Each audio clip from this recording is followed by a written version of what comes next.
गत माह पुरोला से नाबालिग लड़की के अपहरण प्रकरण से उपजे जन आक्रोश को लेकर 2 सप्ताह से अधिक समय होने के बावजूद भी समुदाय विशेष के लोग अपनी दुकानों को खोलने की हिम्मत नहीं जुटा पा रहे हैं, जिस कारण कुछ व्यापारी दुकानें खाली कर सामान को समेट अन्यत्र शिफ्ट कर रहे हैं। अभी तक 3 क्रॉकरी, 1 मोबाइल रिपेयरिंग, 1 फर्नीचर, 1 रजाई गद्दा, 1 आइसक्रीम, 1 सब्जी भंडार व गवर्नमेंट शॉप सहित कुल 11 दुकानदारों ने दुकानें खाली कर अपना सामान अन्यत्र ले गए। जन आक्रोश को देखते हुए रविवार को भी एक गारमेंट्स व्यापारी सामान समेटते देखे गए।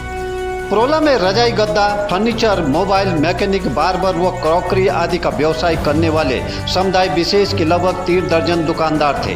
विगत माह में घटित नाबालिग लड़की अपहरण प्रकरण के बाद पुरोला के साथ जनपद के विभिन्न हिस्सों में हुए धरना प्रदर्शन से संपूर्ण रवाई घाटी में जन आक्रोश बढ़ते देख समुदाय विशेष के कारोबारी अपनी दुकानें बंद कर अन्यत्र विस्थापित होने का सिलसिला जारी है, जबकि अस्थायी तौर पर दशकों से क्षेत्र में अपना कारोबार करने वाले कई व्यापारी यही हैं। हालांकि दुकानें उन्होंने भी अभी बंद रखी हैं। दशकों पहले आकर बसे व्यापारियों का कहना है कि पुरोला उनकी जन्म व कर्मभूमि है। वे यहाँ की मिट्टी से उतना ही प्यार करते हैं जितना कि यहाँ निवास करने वाले अन्य लोग। अब आते हैं जन आक्रोश का शिकार आखिर से मुस्लिम व्यापारी क्यों।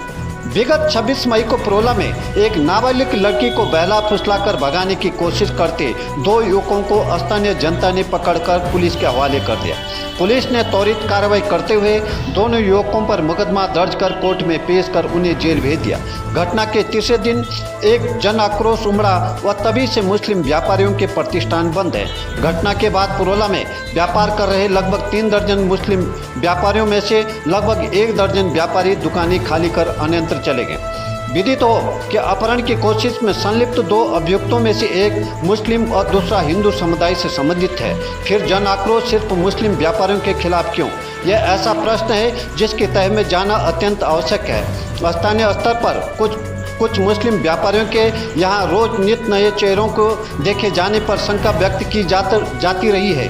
बावजूद हर कोई इसे मौन होकर देख रहा था। वह 26 मई की घटना से वो मौन आक्रोश के रूप में फूट पड़ा।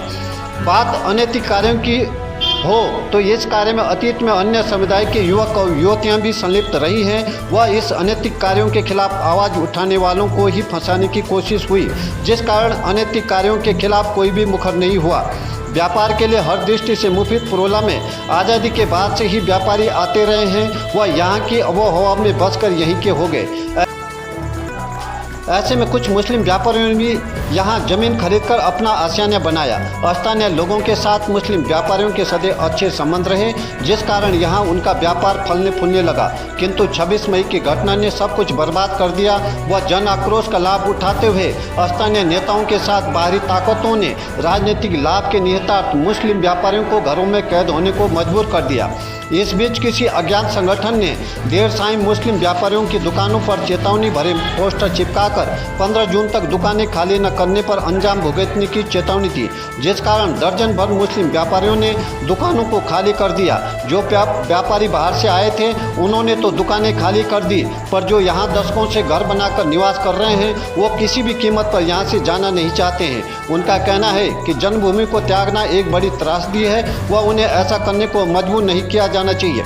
अब सवाल यह है कि आखिर आक्रोश मुस्लिमों को खिलाफ है तो सैकड़ों मुस्लिम मजदूर हिंदुओं के भवन निर्माण कार्यों में निर्भीक होकर क्यों कार्य कर रहे हैं? सच ये है कि पुरोला में जन आक्रोश भले है पर वो हर मुसलमान के खिलाफ नहीं है। पुरोला में आज तक कभी भी किसी मुसलमान के साथ धार्मिक उत्पीड़न की घटना नहीं हुई है। ये तो सिर्फ राजनीतिक निहितार्थ वो उत्तराखंड के विभिन्न स्थानों से आ रही लव जिहाद की घटनाओं की परिणति है।